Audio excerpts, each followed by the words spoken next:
Welcome to the Sharpe Way. Yes, a special Veterans Day program this evening, November 11th, 2019. Veterans Day here at the Sharpe Way. Many of you know I am a veteran, 7 glorious years, United States Marine Corps. If you want to join the program, talk to me, ask me some questions, get mad at me, whatever you like.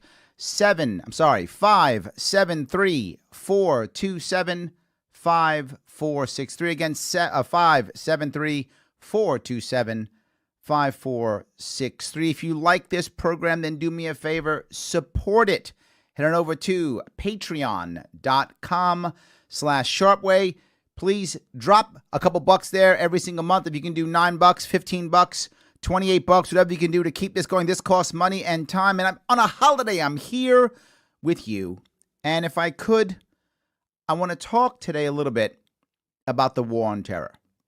The war on terror is a huge part of what it has meant to be a veteran for the past 20 years. When I was in the Marine Corps in the 80s, it really was more of the Cold War, right? After Vietnam, more of a cold still fight in the Soviet Union. There was a different kind of mindset. The bad guy was Ivan, and in some cases, the good guy was someone who was in Afghanistan, supporting us, fighting the Russians. But if I could, I want you to imagine something with me, if you could.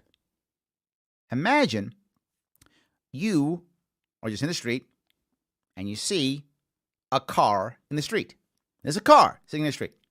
And as the car sits in the street, I give you a brick. And I say, there you go, there's your brick. If you would like, go ahead and throw the brick at the car. Would you do it? The average person would not. Of course. Why would you throw a brick at a car? For what reason? No reason. I then change the situation. I say, you know what? Right now, magically, I've made it to where it is legal that you can throw that brick at the car. If you want to, throw the brick. No worries, it's now legal. Would you throw it?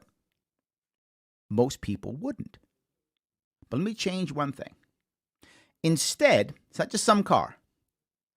Picture, if you would, someone who you love. Sister, brother, husband, wife, child, parent, someone you love, close friend, someone you love was murdered. And the guy who murdered him, and it was a guy in this case, the guy who murdered your loved one is in that car. And how you know this person murdered your loved one is you saw him do it. You, with your own eyes, personally watched the person in that car murder your loved one. Do you throw the brick now? You probably do. But now I remove my magic powers. It is now illegal, and you will go to jail if you throw that brick. Do you throw the brick? You probably do. That person was the murderer who murdered your family member or your loved one, and you know that that person is going to receive no punishment whatsoever for that. You can't call the cops on them. Nothing's going to happen. They will just get away with murdering someone you loved. Do you throw the brick? Odds are you do. I want to add one more aspect to it. In this fictitious case, I don't know who you are, but imagine if you would, you believe in magic, that if you throw that brick and it hits that guy through that glass, that you will magically see your loved one again. And you believe that in your heart, that if you do it, you will see your loved one again. You believe it. Do you throw the brick? You probably do. What if I say, not only is he illegal, but I'm going to put a cop right there in front of the car? Do you throw the brick? You do. I'm going to put 20 cops around the car. Do you throw the brick? Yes, you do. If I threaten that I will kill you if you throw the brick, you probably still throw the brick. That is what terrorism is today. They have watched us drone and bomb and kill their loved ones for decades now. It's now been decades. And we've killed their loved ones and bombed their loved ones and hurt their loved ones for decades, and they see virtually no punishment whatsoever. What do? They want to throw that brick. It doesn't matter how much security we put up. Doesn't matter how many times we yell. Doesn't matter how often we bomb them. Because when guy 1 dies, then gal 2 comes up, or gal 3, or guy 4, or guy 5. And they all start coming up again and again and again. And they fall behind each other because as we bomb them more, we create more victims. We create more people who they can now rally behind to come after us. This is the war on terror. We're fighting something that doesn't end. It just keeps going. Hence, it's been about 20 years and we're still fighting this same war. Why? Because the more we bomb, the more they come after us. The more we bomb, the more they come after us. It doesn't end. Now, you might be saying, well, Larry, that sounds great, but Larry, it's them, it's not us. We have to fight them over there so we don't fight them here. I hear that often. But there's something that's happening here that you may or may not care about. I hope you do care about. And that is our war on terror. Because we call it a war on terror, because it is a war. Now it allows the government to do whatever it decides it wants to do. Because it's a war. See, you're not against the war effort, are you? Our privacy? Optional. No longer matters. We can take your privacy away. We can ignore all your rights. First Amendment, Fourth Amendment, Sixth Amendment. These are all now optional. Why? Gotta keep you safe. Yeah, we do. Got to keep you safe. Number one thing is safety. That's it. But here's what the problem I have with that. The problem I have is I was a Marine, and if you are a veteran or even active duty, you took the same oath that I took, was to protect and defend the Constitution, not every single individual. I don't remember that oath. I don't remember an oath saying, I promise to protect every single American from anything ever at any time. I don't remember that oath. I remember the one that said, I'm going to protect the Constitution. And then the Constitution protects our rights so that we can protect ourselves. And boy, is that not happening at all. What's actually happening is we're worried about making us safe. In fact, we're proud of it. Kept us safe, kept us safe, kept us safe. I hear that all the time. Proud of this. We are prepared to sacrifice our rights for safety. I would ask you a question. If we're sacrificing all of our rights for safety, what are we sacrificing for? What are we actually saving? Not much.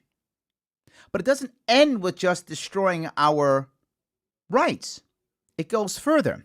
It goes to now government can make lists. Oh, the old lists. Gotta love those lists. Making list after list after list.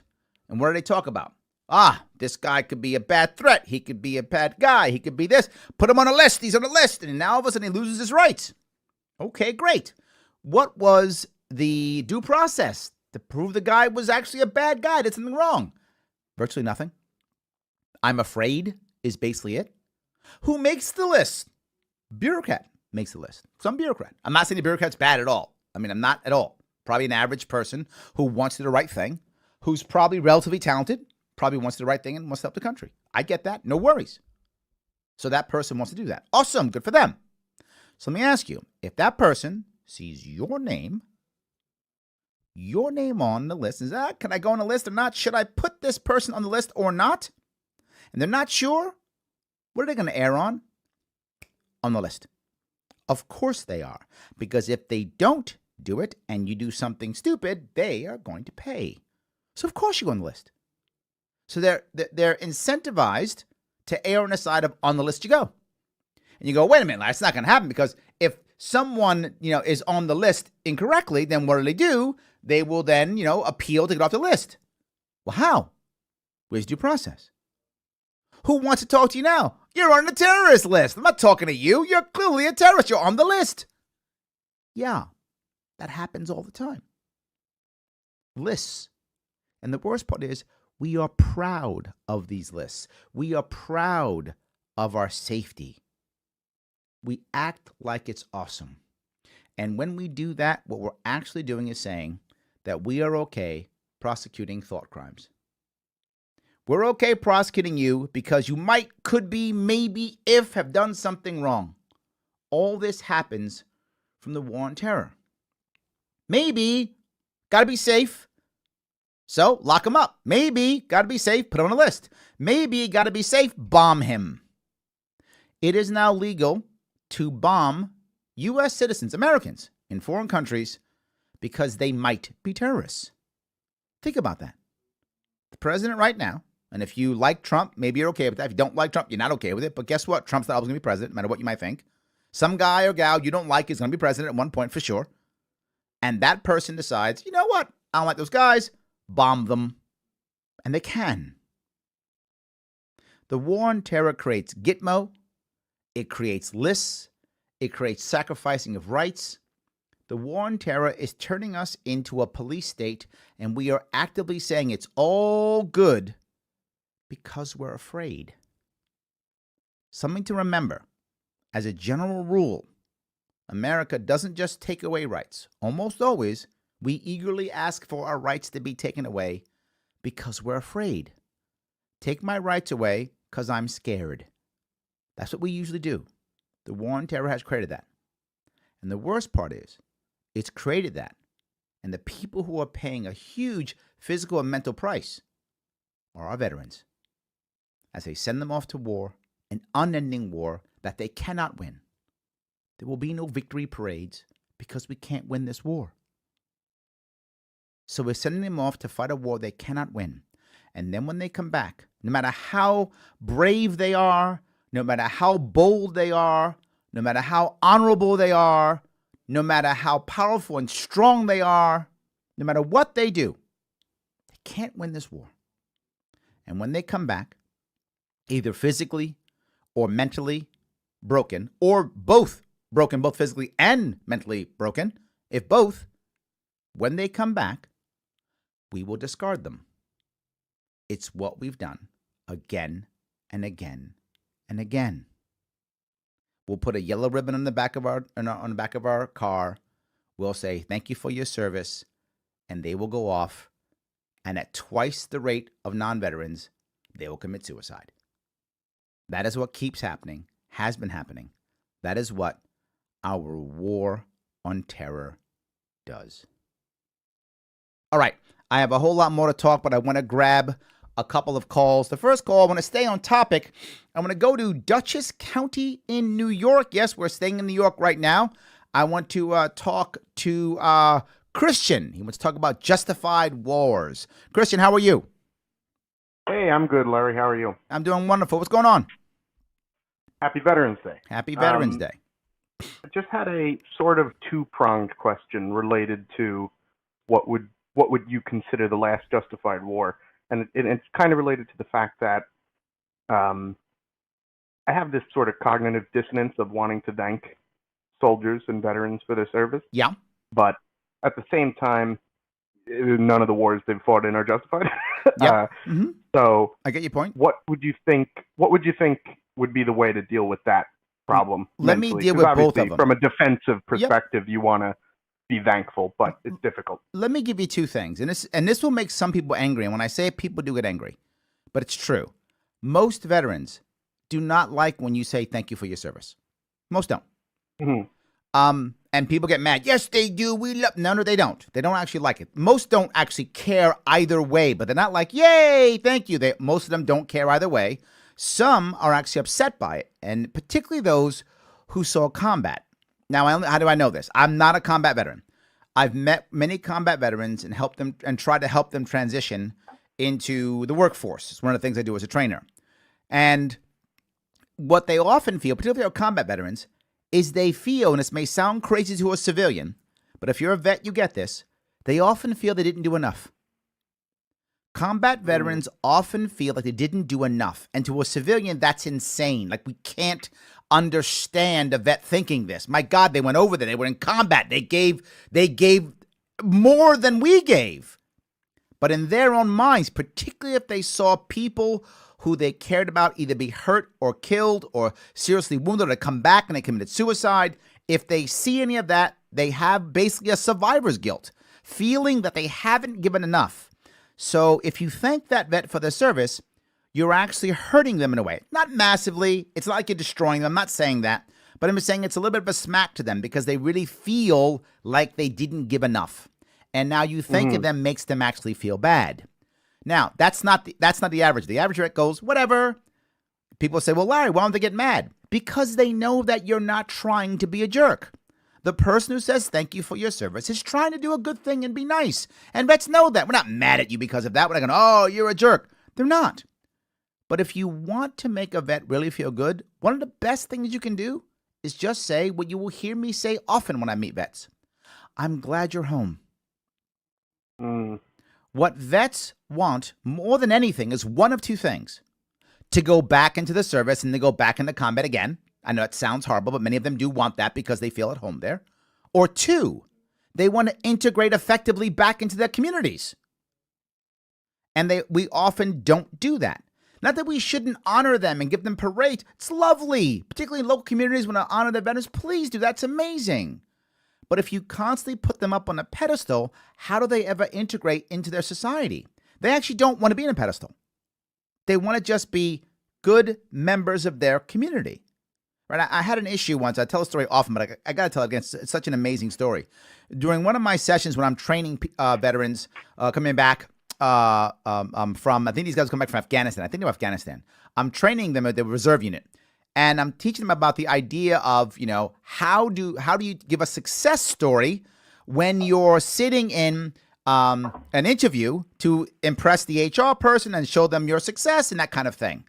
And I often have to fight to get them to say anything. They say nothing. I'm like, what are you talking about? Let's talk.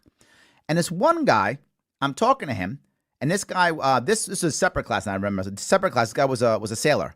And he literally says at one point, after like 3 prods, I saved the guy's life once. Oh my God, what an amazing success story. I saved the guy's life, and here's the best part. I wish I'd planned this. You know what this guy wanted to be? He wanted to be a security guard. You would think if you were the hiring manager and you were hiring a security guard, one of the most important success stories you could possibly hear is, you saved the guy's life once. That's amazing. And I had to fight to get this out of this guy. Another guy was a Marine. He did an Overwatch in Afghanistan. And his Overwatch rate over a course, I think it was a 9-month tour, and maybe 6-month tour. But it was a several-month tour of doing Overwatch. And on his tour, he was 100%. And for those of you who don't know what Overwatch is when you're basically watching an area. In this case, his was convoy routes. And he was trying to make sure that there were no explosives, IEDs that went off during his time. And I think it was 6 or 9 months. They got every single IED. Not one bomb went off during his tour. He was 100%. And I said, my God, do you know how awesome civilians want to get 100% at anything? They will jump through hoops to get 100% anything. And he said to me, yeah, I was just doing my job.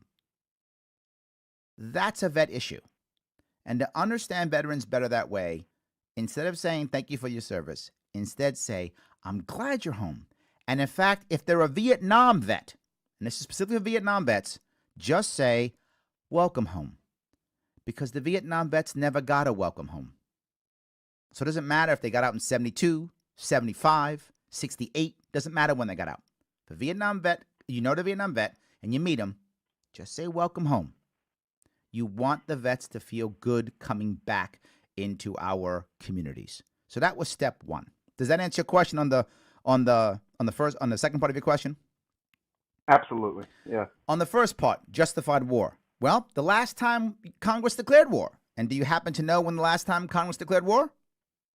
World War II? 1942. That is correct, sir. We actually declared war against Germany's allies in Europe, Bulgaria, Romania, and Hungary. I think it was February 42. I'm pretty sure, not 100% sure, but I think it was February 42. when I'm sure someone will check and Google will get mad at me if I was wrong. But it's around that area. We actually did not declare war against Finland, which was also a German ally. But on those three, we declared war. Just against the Soviets. That's fine. That was We're cool with that.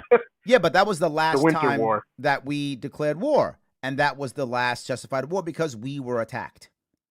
Right? Mm-hmm. Since then, we've been at war, by the way. We haven't declared war since 1942, but we've been at war almost perpetually since World War II. For about 70 years, give or take, we've been at war, even though we haven't declared war. By the way, we haven't won a war since World War II either.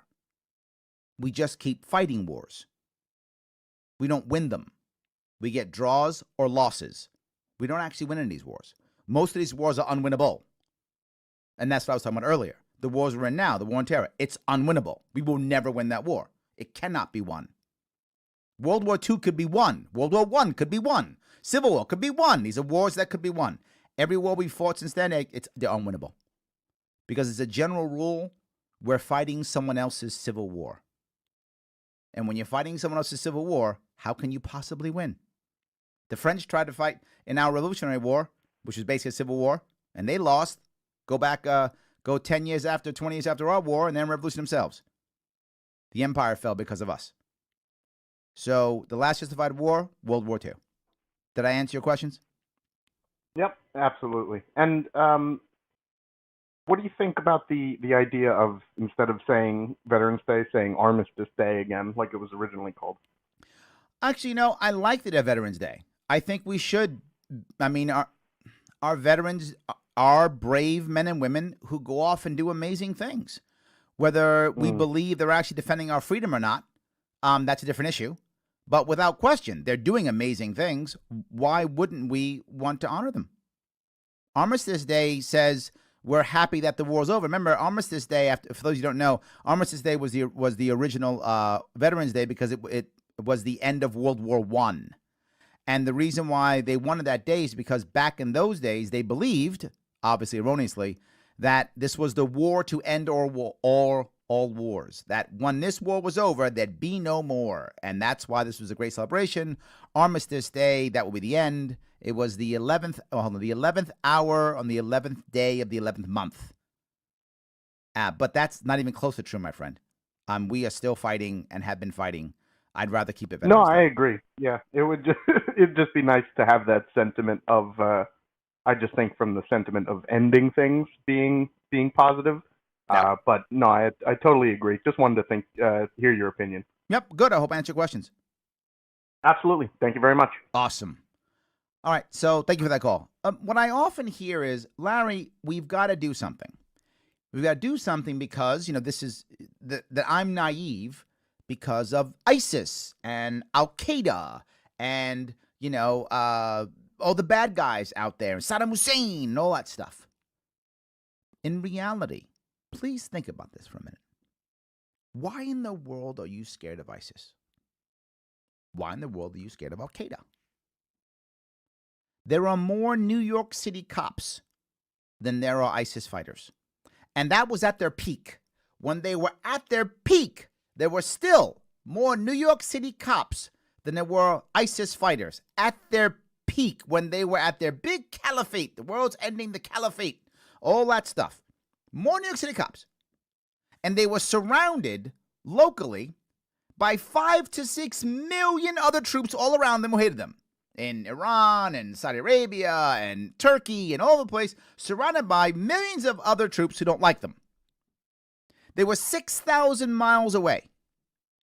And the strongest weapon they had was a rocket launcher, meaning a handheld RPG rocket-propelled grenade. That's the strongest weapon they had. Hardly even had any type of armored vehicle at all.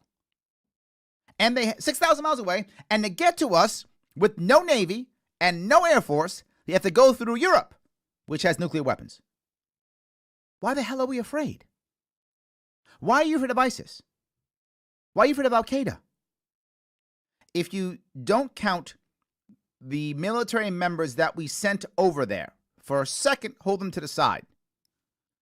Name almost anything. More Americans have died of that than Al-Qaeda or ISIS fighters. Bees, yes. Mosquitoes, yes. Pools, yes. You name it, more Americans have died. Cows. Yes, more cows have killed Americans than ISIS and Al-Qaeda fighters. It doesn't matter. Name the thing. More Americans have died from that thing than ISIS and Al-Qaeda. More. Why are we so afraid? Why is it acceptable to lose our rights, to destroy the American society over something that is less dangerous than cows? Does it make any sense?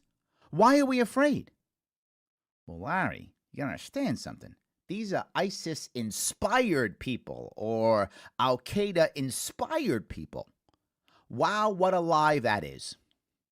So I like the Spanish king, so I go off and commit a crime and I yell, I love Spain, and I hit someone over the head. Is that now a Spanish-inspired attack? Should we declare war on Spain now? Of course not. That's a story to make you afraid, to keep the war on terror going.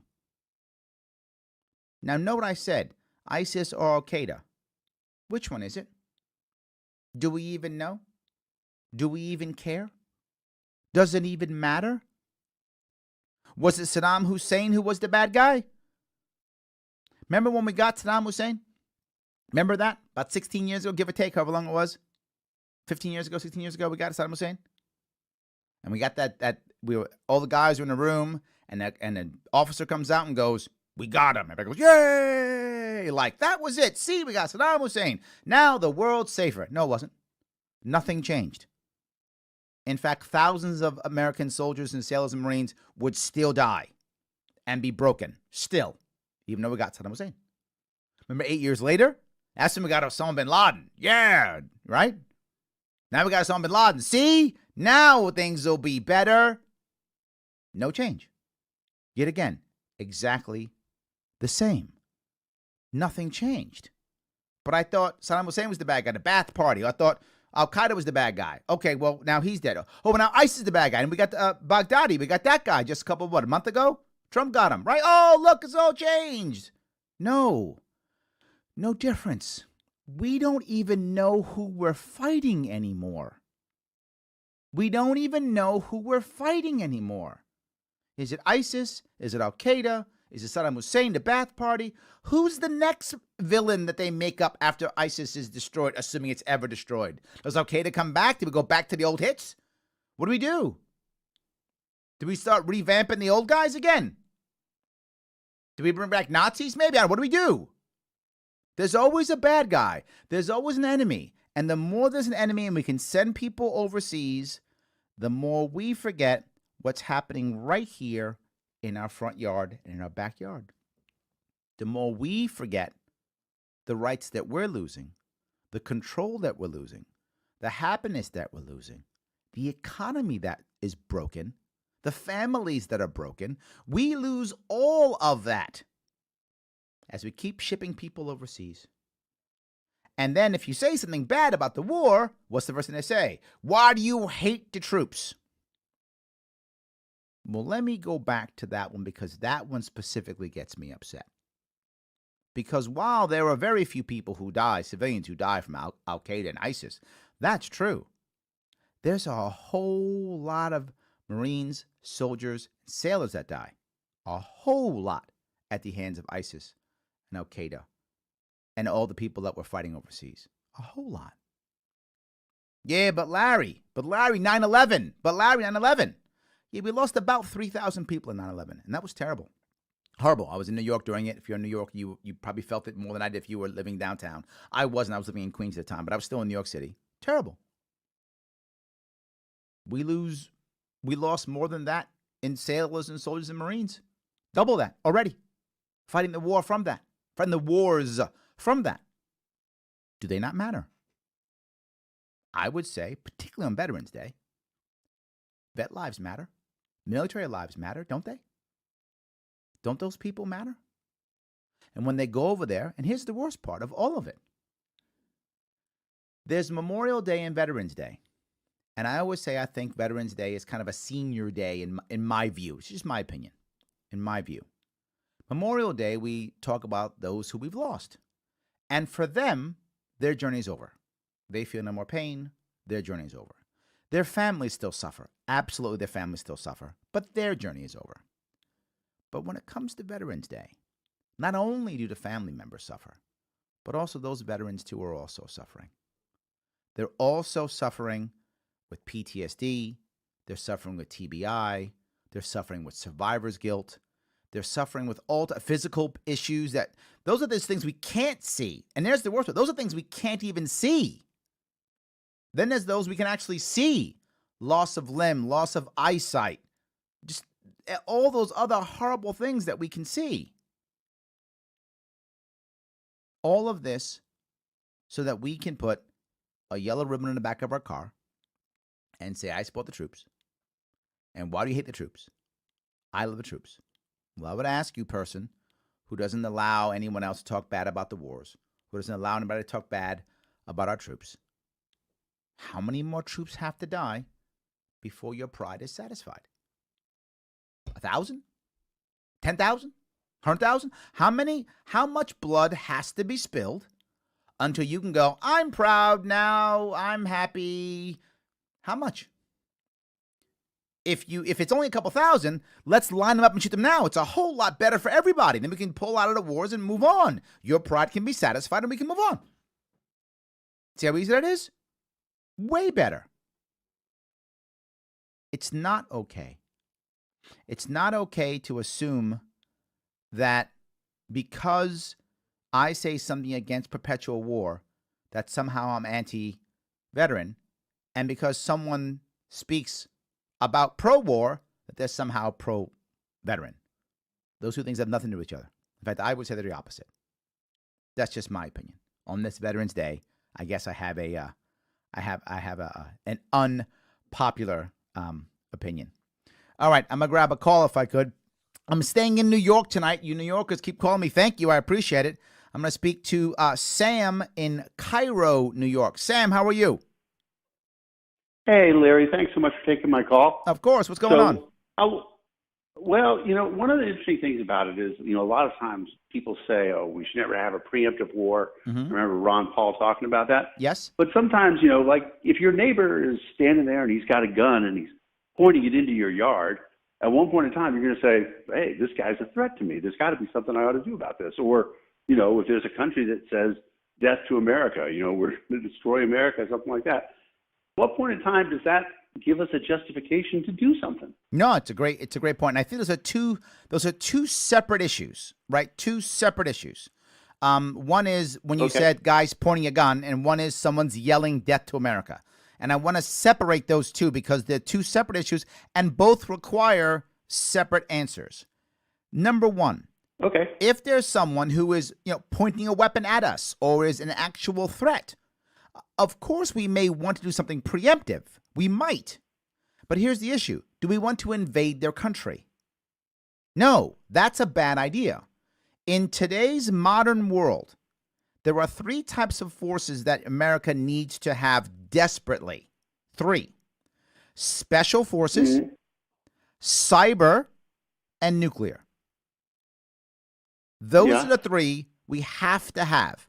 Those three. Why? Because any of those three can do what you just said.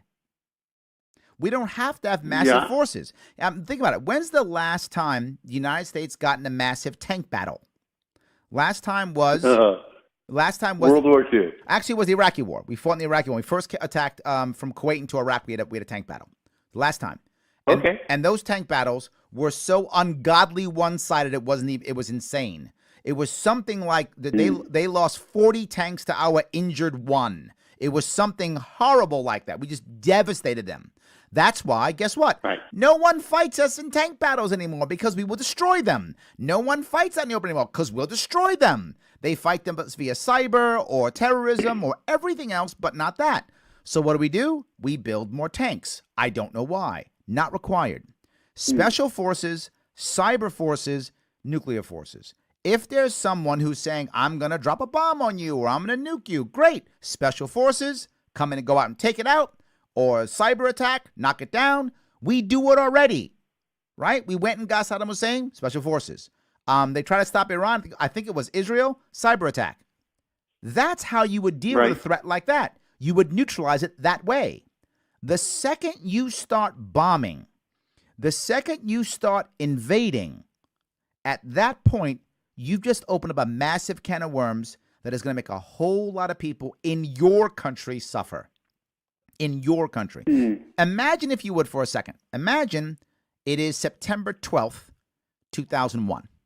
September 12th. Okay. Right after the towers come down. And instead of us doing what we did, we instead take all of our elite forces, which, by the way, are some of the best elite forces on the planet, hands down. Ask anybody who's a specialist, they will tell you that. Some of the best. Yep, without the question. We sent all of them just to get Saddam Hussein. That's it. That was their entire mission. Our CIA, all of our infrastructure was focused just on getting him. Most experts would agree we would have gotten Saddam Hussein. We would have gotten Osama bin Laden in about 2 years. Most would agree to that. That's, we can't guarantee that. Obviously, it's total hindsight. But odds are we would have got him in about 2 years. Then we got him. Well, took him out. Hold on. Took him out without invading a country. We still cut off the head of Al-Qaeda. We still send a message to any guy or gal who decides they want to get us that we can kill them and we can reach them wherever they are. Doesn't matter where they are. And no more Americans have to die, and nobody gets bombed, and we don't create enemies. Did that make sense at least? It makes sense. And so what you're saying actually is that maybe after the USS Cole attack, or even after the first World Trade Center attack, we would have been justified in doing that then. Maybe. It depends. And that would have prevented 9/11. Yeah, I don't know the details on that, but yeah, I mean, I don't think that's necessarily a bad idea, right? Even with the, many people will say that 9/11 is because of other things we did in the past. I'm unsure how detailed that is. I don't know the details of that. But yeah, if we just go after the top dog bad guy, we don't create all the down the river terrorists who want to kill us. We don't create them, but we still send a message. Well, because usually those guys are dictators anyway. Yes, right? I mean, absolutely. Those guys are terrible dictators. 100%. That's exactly what they are. So I think that's how we deal with that. Now, someone yelling death to America. So what? So what? Why do I care if someone yells death to America? I hear it all the time. They say they want to kill us. Great. I just spoke about this. ISIS at its height had 20,000 or 30,000 fighters at its height, at its maximum. There are more New York City cops than that. I heard you say that. That's the most amazing statistic I've ever heard. Yes, there are more New York City cops than all the ISIS fighters at their peak. Why are we afraid? They yell death to America. You know what that is? That's a recruiting tool for them. When they yell death to America, and then we're dumb enough to bomb them because we're afraid of them, then we kill some of their people who we shouldn't have killed. Those people now hate us. They just recruited more people. The more we bomb, the better they recruit.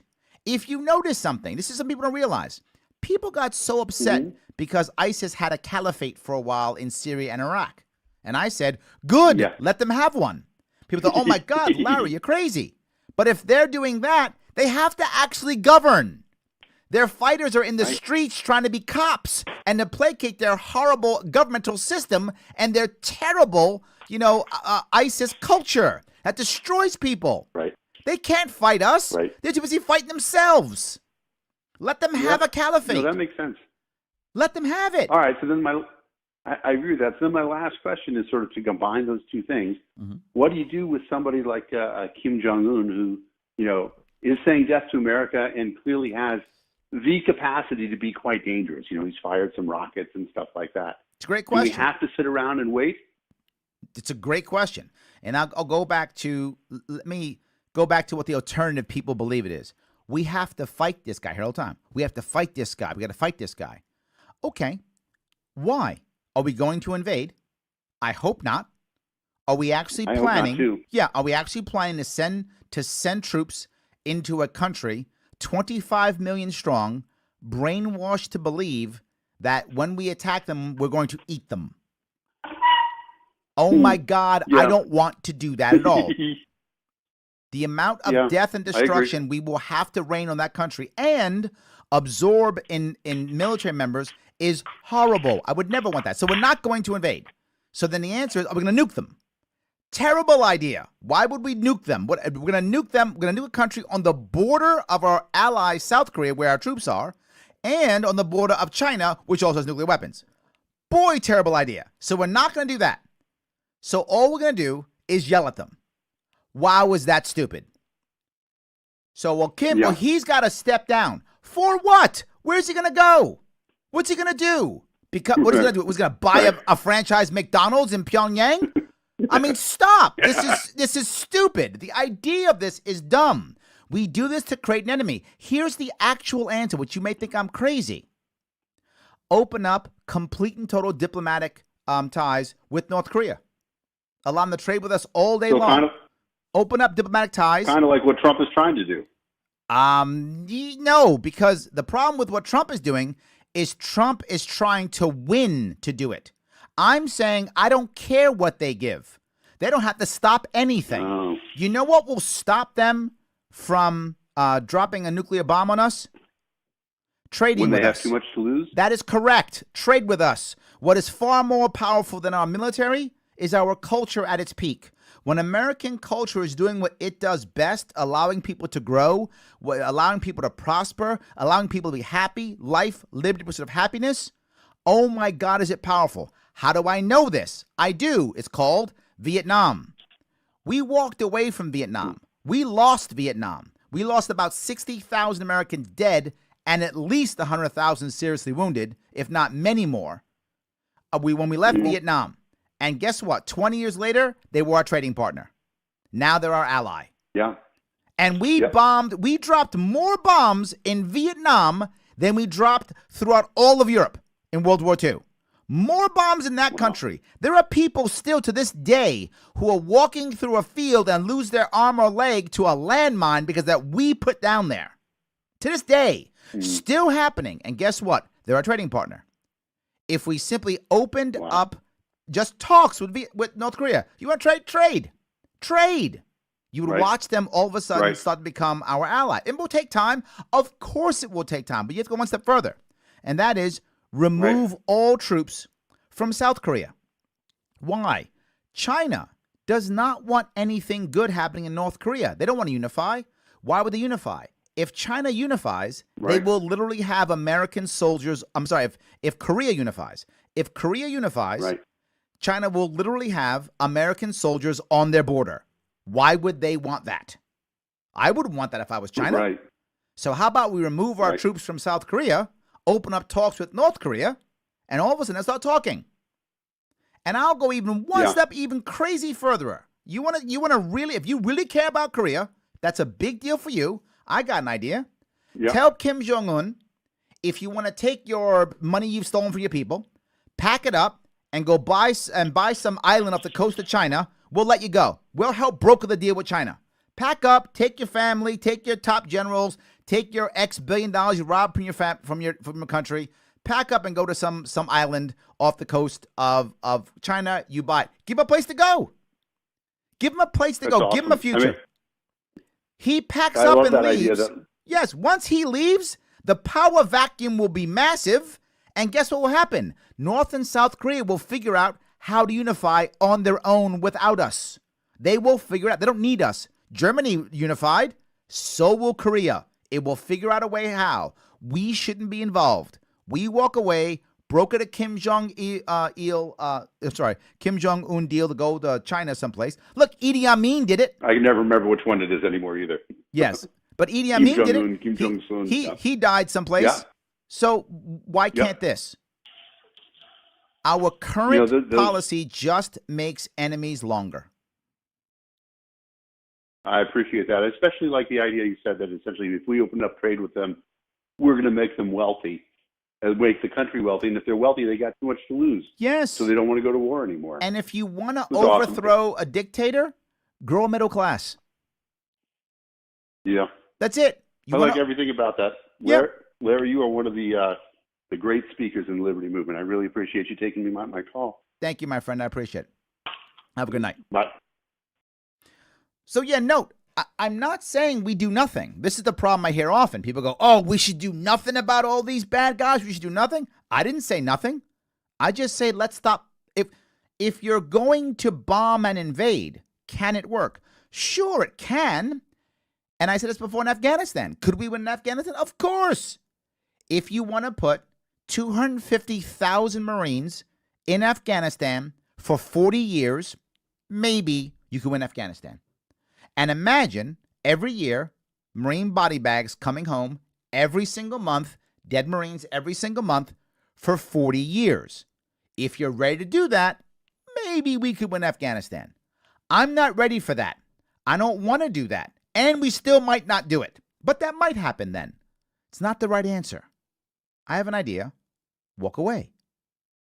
Yeah, I'm saying walk away. Larry, you're going to walk away from the Middle East? Then there'll be fights and death and civil war. That's happening now. That's not going to happen when we leave. That's happening right now as we speak. The difference is we're in the middle of it. That's the difference. I'll go back to my September 12th thing I just mentioned. Imagine September 12th. We go after Osama bin Laden with our special elite forces. Then we pull out and withdraw from Saudi Arabia, withdraw from the UAE, we withdraw all our forces from the Middle East. Just walk away from the Middle East. Kuwait, just walk away. Oh my God, Larry, they might have a civil war. They're having one now. They might fight each other. They're fighting now. But Larry, we won't be involved. Good. That's a good thing. They would be fighting, maybe. Or maybe they wouldn't. I don't know that. They might be fighting. They might not be fighting. But either way, you know who they wouldn't be fighting? Us. They might be fighting Russians or French or each other or whatever the case may be. But here's the issue.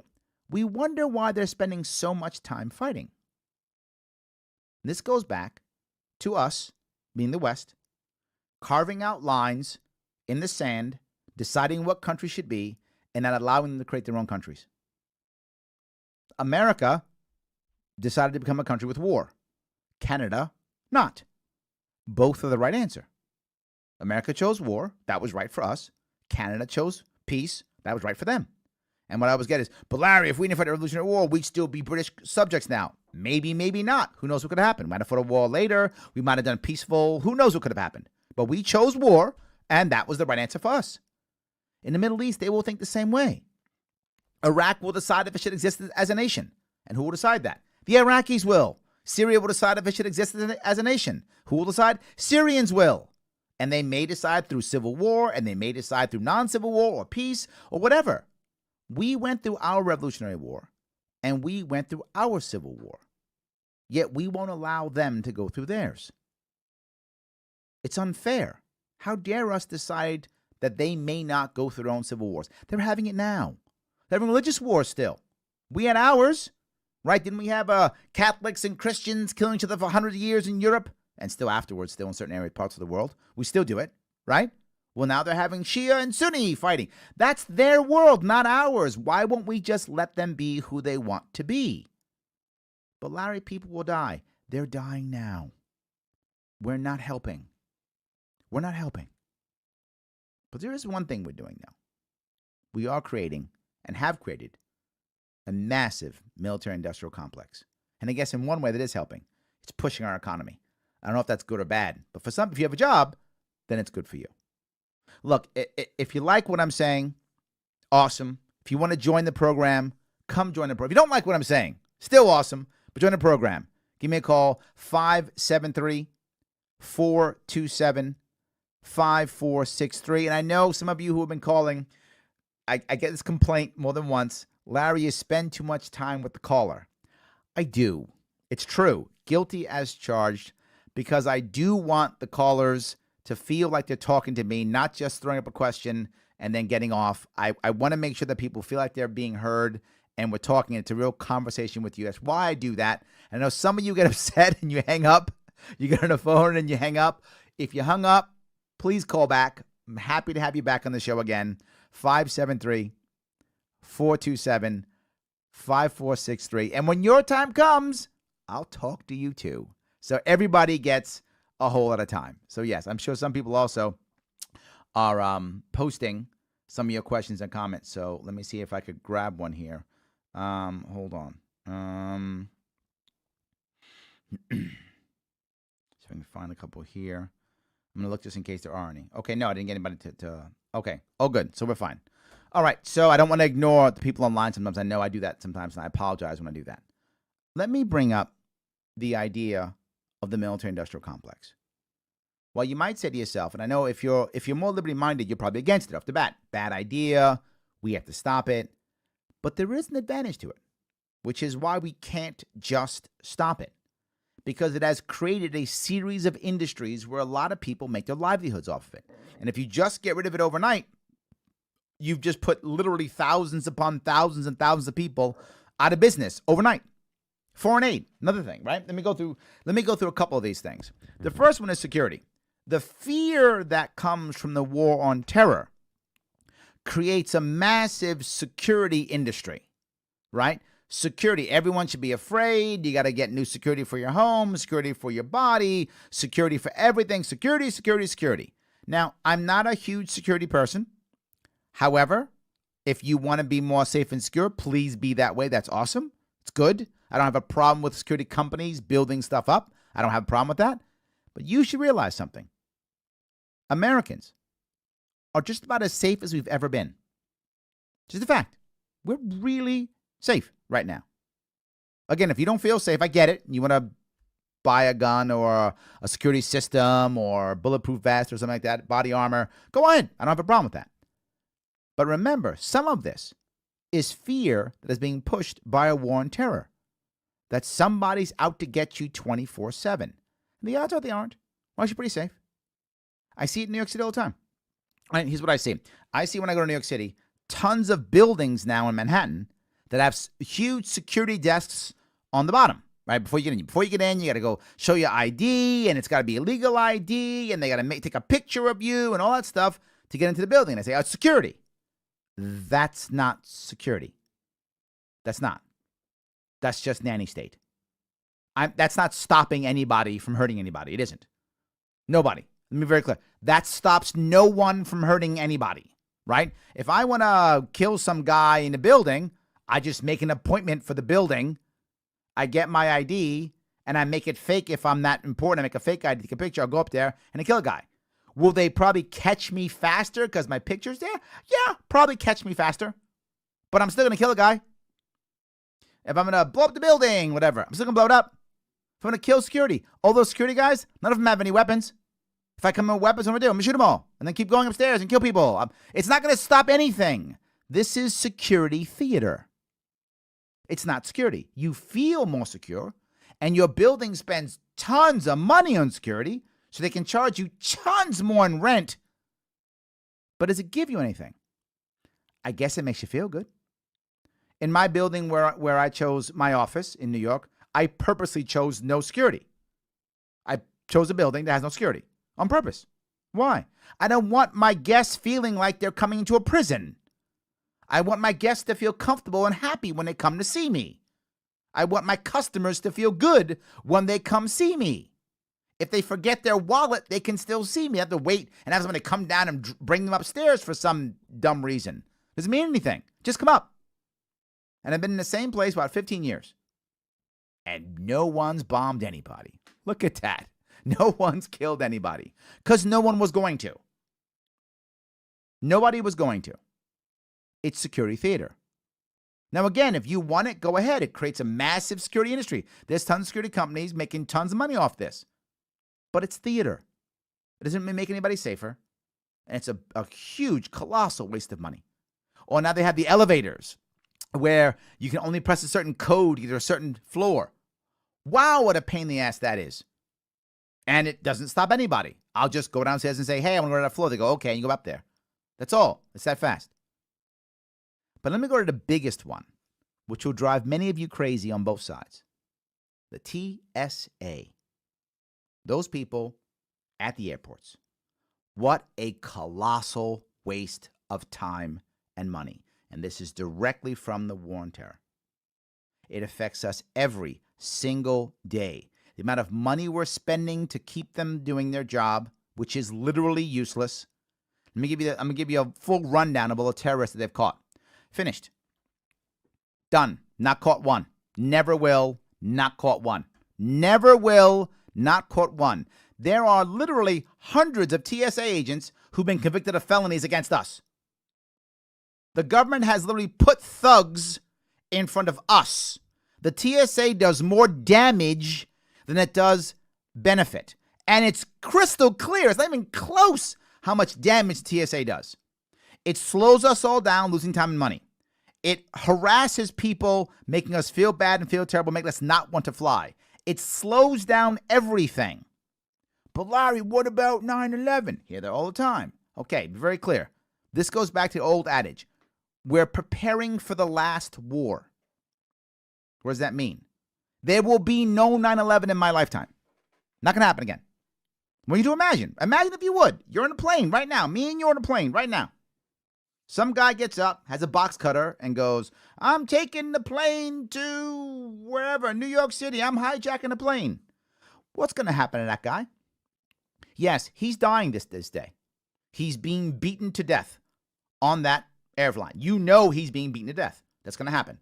Say there's 3 or 4 of them. Then there's 3 or 4 guys who'll be beaten to death. That's going to happen. You think the pilots are going to open up the cockpit? You think anyone's going to let this happen? It's not going to happen. We still have 9/11 in our heads, in our brains. It's not going to happen. The concept of preparing for 9/11 is embarrassingly dumb. We should be worried about things like cyber attacks. That makes sense. That we should be afraid of. This is something to be worried about. That's real. 9/11 again? What's wrong with us? So let's shut down the entire grid, the airplane grid in the United States. Let's slow it down tremendously because we're afraid some guys with box cutters might hijack a plane again. What is wrong with us? This is the war on terror. This is what it creates. The TSA, wasting time and energy. But Larry, what would you go back to pre-9/11 security? Yes! I would go back to pre-9/11 security. Yes! That's what I would do. That's exactly what I would do. Go right back to that. And then allow each airline to be as secure as it wants to be. And then you pick the airline. If you want to wait in line forever because you think someone's going to bring up 3 ounces of liquid on for some reason, good for you. You take that airline. Now I've taken my shoes off. Or here's the best one, if you guys know this one. Now, if you pre-check, you don't have to do all of that stuff, right? Because you know what bad guys would never do? Get pre-check. Yeah, they would. Or better, if you're under 10, I think it is, you don't take your shoes off, or if you're over 70 or something. Because you know what bad guys would never do? Use the elderly or kids. Yeah, they would. If you were a bad guy trying to do something, you would just use those guys or gals. Of course you would. Absolutely. None of this is anything but theater. If it makes you feel good, awesome, great, but not required. And when it's our taxpayer money, it's just being thrown in the garbage to make us feel good. Just to make us feel good. It is a massive, massive push for a security industry that just keeps growing and keeps growing and keeps growing. And of course, now we have to stay afraid. If we don't stay afraid, well, then the security industry goes down. And again, I'm not against the security industry. What I'm against is taxpayer money going to the security industry. If you want to buy stuff to feel secure, please buy stuff to feel as safe and secure as you want to be. But buy a bunker if you want to. All good. Buy a tank. All good. All good. But I'm not okay with this constant destruction of our safety, of our security. And now you're going to no-fly zone. I mean, no-fly list. Have you seen this one? A no-fly list. So you now can't fly. But that means you can't go around the country now? Because you're on some list? Well, what if you're really a real terrorist and you're on the no-fly list? What are you going to do? You'll bomb something else. It doesn't stop anything. This concept is silly and it doesn't work. But I hear it. But I got to go one step further, as I constantly want to go one step further. I have to go into the actual military-industrial complex and the idea of things like foreign aid and buying and selling weapons. Now, many people will say foreign aid, they have 2 sides. You have the first side, which is the more libertarian view, which is all foreign aid is bad end all foreign aid. You have more of the caring or positive view of, oh, see, we give foreign aid because it helps people and it helps all the people. You need to realize, when it comes to helping people, foreign aid, a whole lot of that is just excess food. Literally, we've paid our farmers to grow extra corn and soybeans. We can't spend it, so we give it to countries that need food. That foreign aid, while I can't stand it, fine. Just give them food. Fine. The one that is crazy when we give them cash. This is the best one. Because when it comes to cash, we say, hey, Saudi Arabia, here's $50 billion in foreign aid. And what does Saudi Arabia do? Hey, America, I would like to buy $40 billion worth of weapons. So the leaders of the country take $10 million, put in their pocket, and then buy $40 billion worth of weapons from us. We just bought our own weapons. We just bought and gave them weapons. It's a massive jobs program. So foreign aid becomes a massive jobs program. So even the foreign aid that we use, all of this, we can't just end. But Larry, why don't we instead shut down all the foreign bases? Love that idea. Shut the foreign bases down. Again, massive jobs program. We can't just shut the bases down. Think of all the people whose livelihoods are on those bases. Every single thing we do, it's all related. The military-industrial complex is indeed a military-industrial complex. It can't just be shut down. All I'm asking you to do is think about what we're actually doing. Think about how much money we're spending, how much time we're spending on defense, how much of it is really defense, and what should we be afraid of? I'll go to the deepest one of them all. Please think of what nation is going to invade us. Yeah, none. There's no nation that's going to invade us. America has when it comes to traditional combat, traditional warfare, no real enemy out there. None. Are the Canadians going to invade? They're on our border. There's like 9 Canadians. I'm sorry, Canada, you're mad at me now. But no, there's like 9 Canadians. They're not going to invade. Are the Mexicans going to invade? They're not going to invade either. Nope. So no one's invading. There's no invasion force coming. That's not going to happen. No one has a navy that could get past our navy and land on our borders. It's not going to happen. There's no military force that is going to invade us. Literally, none. None. So why are we buying more tanks? Now, wait a minute, Larry. You just said it before. Cyber attack. Yes, that is a serious issue or concern. We should be worried and concerned about it. Of course we should. Cybersecurity is critical. We should have cyber forces. We should have cyber offense and cyber defense. Of course we should. We should be able to strike someone with a cyber attack and defend against one. Of course, that is a smart and savvy use of defense money, and it is a serious defense spend. That makes sense. Nuclear deterrent, of course. What kept the Russians from nuking us? We would nuke them. Totally works. I'm okay with that. Not a bad idea. Let's do that. Why don't we scale down to that? Why don't we make a 10 or 20-year plan to scale down to just those 3? Special forces, cyber forces, and a nuclear arsenal, enough to deter any major combatant. Then, why don't we open up and trade? Why don't we do that? And I said, Larry, that sounds crazy. Okay, maybe it is crazy. But we've been trying the opposite for about 75 years and it's not working. 75 years. I don't know when do we stop perpetual war? Maybe it's even more. I just said 75. Maybe it's like 85. We've been in perpetual war for at least 75 years. When do we end that? When does that stop? When do we go, you know what? Not working. You know what? Let's stop putting our vets in harm's way. And here's another piece. When it was World War II, for every 3 people who were wounded, usually only 1 or 2 actually got home. Because of the way things were in World War II, many of them bled to death or the wounds were so severe. That happened. And while that's sad, they passed away. Now it's more like 1 in 7 or 1 in 8. It's a huge difference. Many of the people in our service right now who are out there fighting in combat zones, many of them get severely wounded and they come home. You might say, well, Larry, that's amazing. We've saved their lives. Yeah, that is amazing. but they come home broken, and we're not prepared for them to reintegrate into our society when they're broken. And when I say broken, I don't always mean physically. Physically, obviously. Physically, in many ways, is easier because we can see it, we can get it, and we can try to fix it. Right? If you've lost your arm, we see it. We can act accordingly. We can try to give you some way of still functioning without loss of an arm. We can do that if it's physical. Again, not that I want to lose an arm or anything like that, but at least we can see it and we can try to handle that. But what about when it's not? What about when it's traumatic brain injury that we can't see? PTSD that we can't see? Depression that we can't see? And don't even know how to even treat. Can't treat. Won't treat. They don't even know they have it. How about that? This is what's happening now because of the wonderful technology that we had that saves Marines and soldiers and sailors' lives. That wonderful technology is now making sure that when they come home, they have injuries we can't see.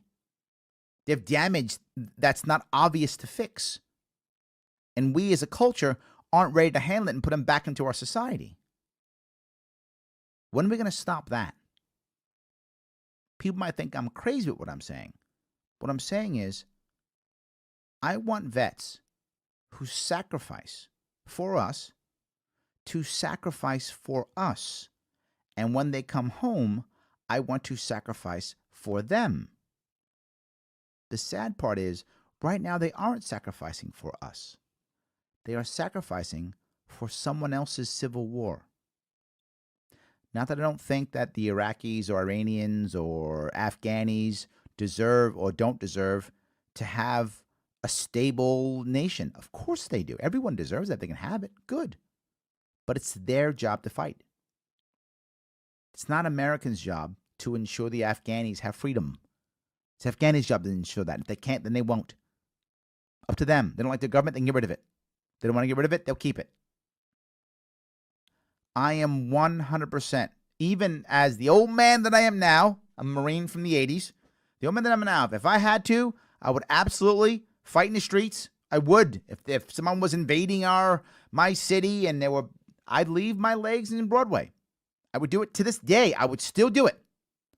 But why in the world would I want to leave my legs in Baghdad or Kabul or any other city or Pyongyang or wherever or Incheon? Why would I want to do that? Why would I want to do that? I don't want to. And I don't want anyone else to do what I wouldn't want to do. I don't want to send anybody else over there. It's not the right answer. Hope that was clear. All right, guys, you like what I'm saying? That's awesome. Support the show. If this matters to you, support the show. Head over to Patreon. That's patreon.com/Sharpeway. Give what you can give. Hope I didn't make too many of you mad on Veterans Day. I'm supposed to be all pro-war, I guess, news today, but I'm not pro-war. It's not who I am. But I am pro-vet. Absolutely. I want to protect our vets and support them. So support me. I'm a vet on Veterans Day. Patreon.com/Sharpeway. Give what you can give. And a monthly support will help us to move this show forward and get this to more people. That's really what I want to see. All right. Let me see here. All right. Do I have any other comments here? All right. It seems one thing I've received, it seems that most of the comments are veterans saying that they actually agree that thanking them for their service is making them feel uncomfortable. Yes, that's what I tell you guys. Thanking them for the service is making them uncomfortable. Yes, I know I'm giggling because so many people get mad at me when I say that, and it's true. So you don't have to say it. It's okay if you say it. We're not going to get mad at you. It makes you feel good, say it. But please, instead, if you're going to say something to a veteran who you've just met, instead say, I'm glad you're home. I'm glad you're back. I really think it's very good. All right. One other question was, what is your biggest advice to veteran soldiers that struggle internally with PTSD and getting mental health help? They're afraid to look weak if they do. This is something that's going to be kind of interesting. And again, this is a look into vets.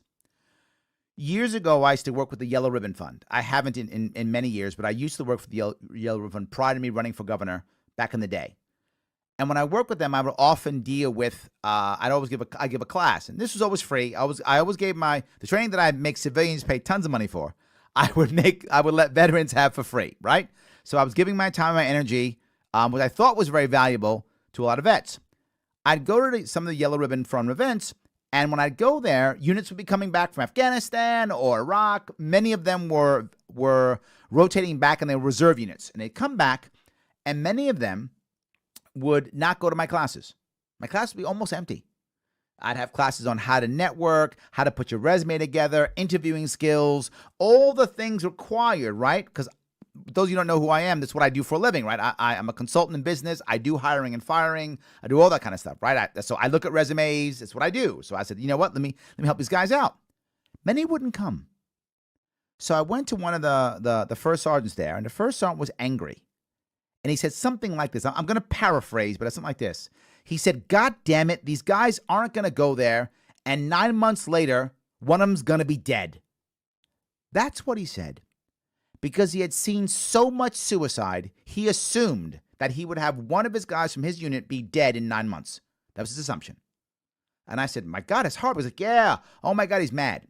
So I go to the person who runs the leader or the coordinator there for yellow ribbon fund, and I say, are my classes mandatory? They went, no, we can't make it mandatory. I said, why not? He said, well, we don't want to tell them to do. I said, you have to.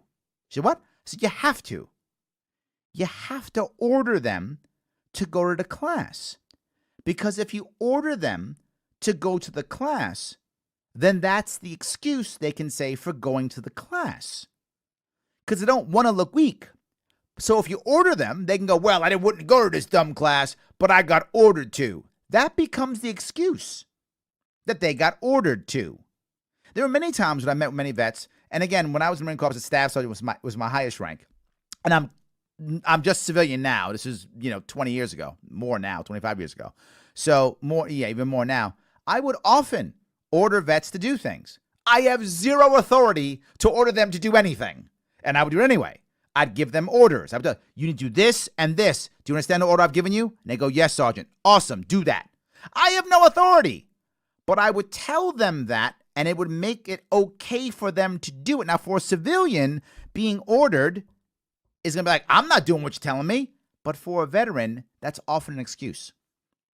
So if you're in a position to order them to do things that are good for them, sometimes that will actually help. And you'll tell, because once you give them the order, if they immediately acquiesce, that's all they wanted. If they don't immediately acquiesce, they don't really want to do it, back off. So you can give the order and see how they act.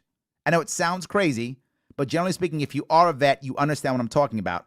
Giving that order will actually help them. And later on, the captain actually gave them an order, and they filled my class. It worked. And they went there with their arms folded. I don't want to be here. And then all of a sudden they learned how to network, and all of a sudden they were happy. So it was much, much better. So the first thing is you can just order them if you're in that area. But if you're not, there's something else. It's going to sound crazy. Go with them. I'm very serious. Don't tell a vet that he or she should go. Say you're going to go and you want them to come with you. Because what winds up happening is when you're going to go and they're going to come with you, now you've given them support. You've allowed them to support you. And in return, you've supported them. So it's amazing how I would go to events and then ask my veteran friends to come with me. And this conversation making me rehash. I haven't done a lot of this. Since I ran for governor, I hardly ever do this anymore. And you know what? Now I'm thinking I really should do this again. I should get back into this again. I have really been remiss on this since I ran for governor. Prior to running for governor, I did it much more. Now I hardly ever do it, and I really need to start doing it again. I have less time for volunteering now is my issue. I'm trying to make money from my campaign, from my loss of my campaign. I'm giving excuses. It doesn't matter. I should be doing this more, and me talking about it realizes I should be doing this more. My point being, another thing you do is you go with them. So you literally say, I'm going, can you come with me? Now that vet doesn't feel like they're going for themselves. Of course they are. But now they're supporting you. And the last thing is, tell them that someone else needs them.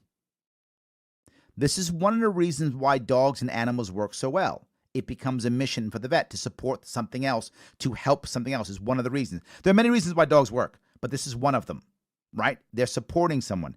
These veterans want to support a cause. They want to support somebody. They want their brother or sister to the right, to the left to lean on and to lean on them, right? That's what they want.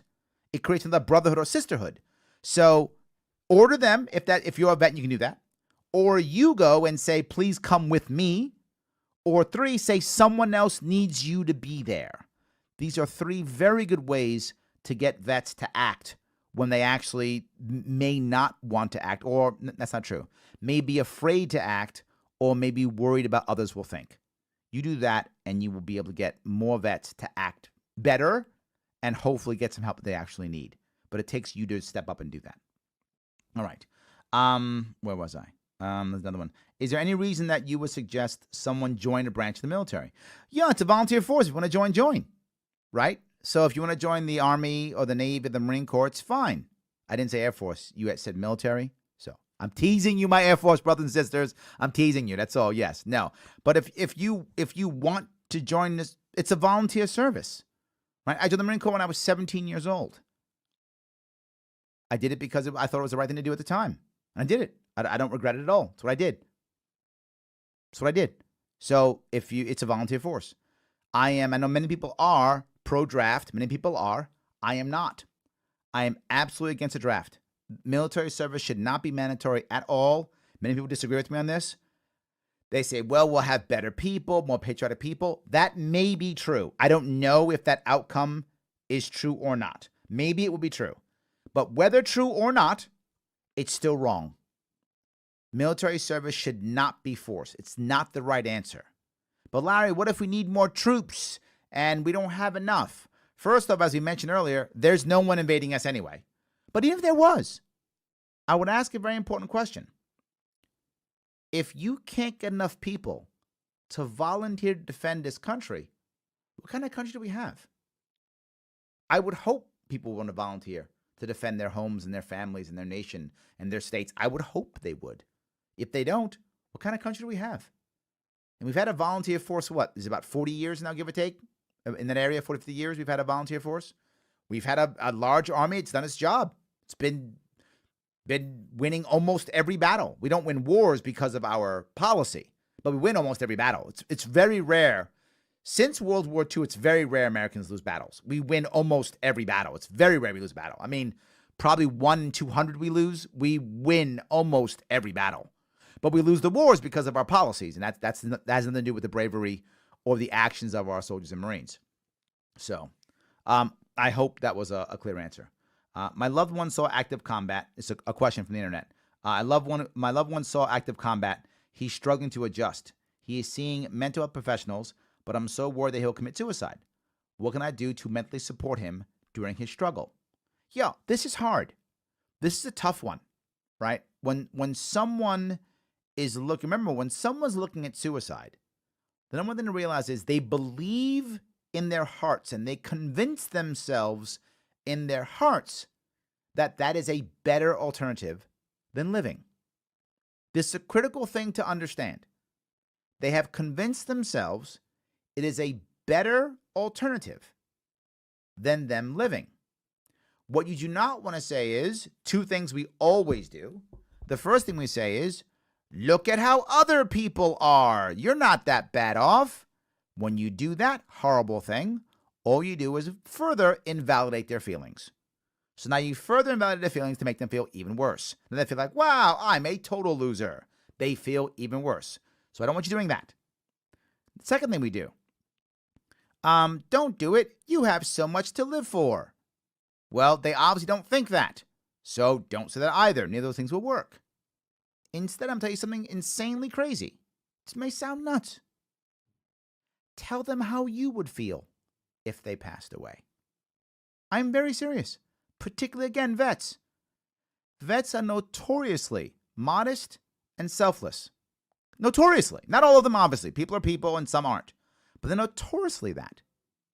Why in the world would you say, you're great, you're this? Like, no, I'm not. Instead, say, I will miss you. I don't want you to go. If you die, I will miss you. That may seem so selfish to you, but it's powerful to them because, again, they're supporting somebody. So don't forget that. Don't forget them. Don't tell them that if they go, who else they're hurting. Who else they're hurting. They should feel that if they check out, they're being selfish and they're hurting others. That's what they should feel. Not that they have anything to live for, it's worth that. Second, I'm not making this up, guys.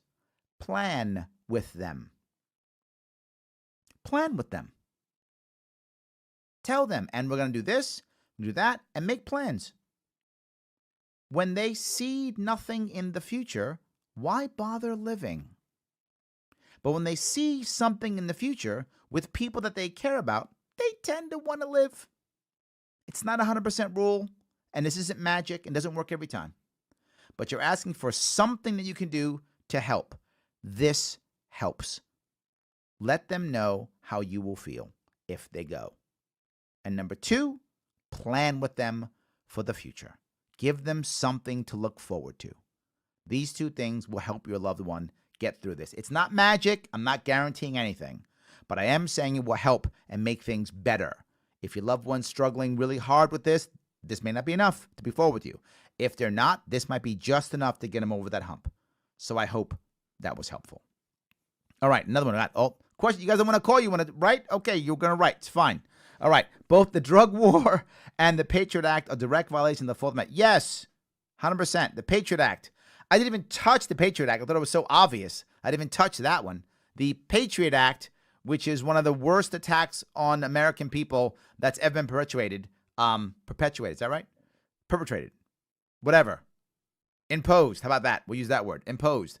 One of the worst things ever imposed upon the American people was the Patriot Act. It literally said, I, as President of the United States, can declare anybody a bad guy and punish them.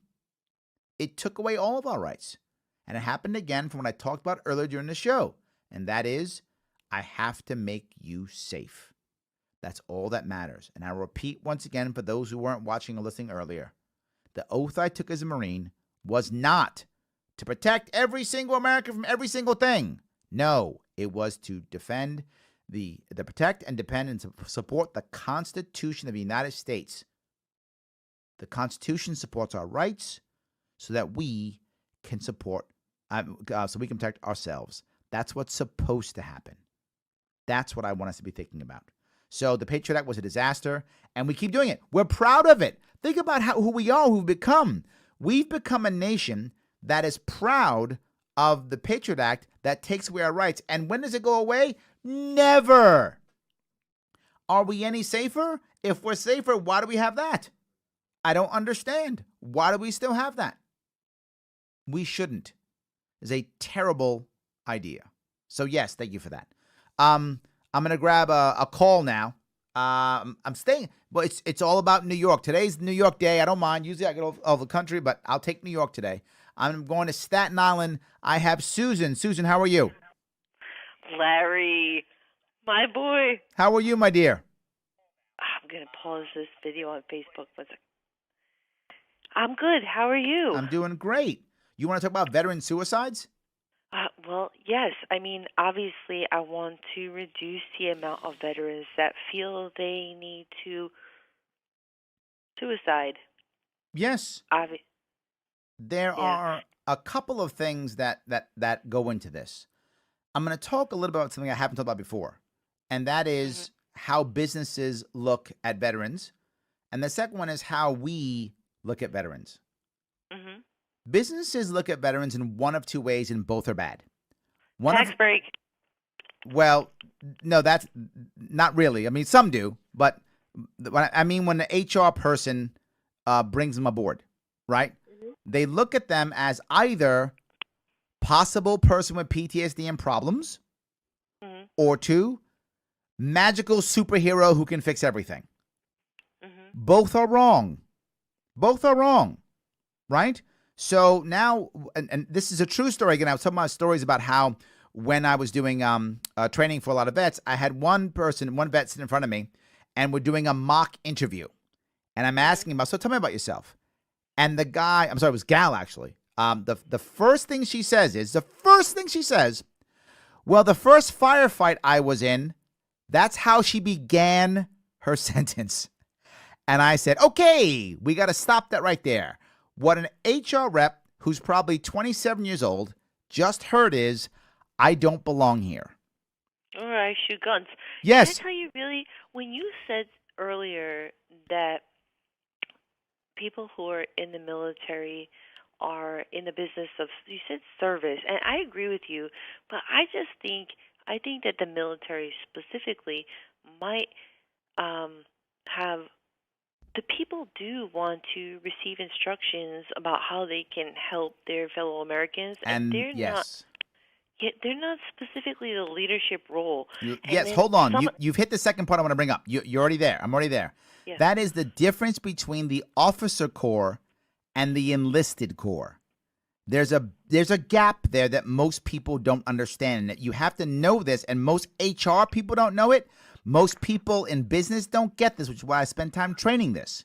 When you get someone who is an officer, and an example I give is a Marine Corps officer. Marine Corps officers are a very good clique, great networking. Many of them go to Wall Street. They know each other. They say, particularly if you're from Annapolis or one of those, oh my God, it's amazing, right? But my point being, the officer corps has been taught at a very young age to figure out what hill to take, to think on a larger level on how to make things happen and to lead. The enlisted corps has been taught, take that damn hill no matter what. But if you don't tell them what hill to take, they will often just sit around waiting for orders. The enlisted corps will very often start waiting for, if you tell them, hey guys, that's the hill, go take it. They will do whatever it takes to take that hill. Whatever it takes. They will find an answer. They will think through problems. They will physically knock it down. They will do what's required to take that hill.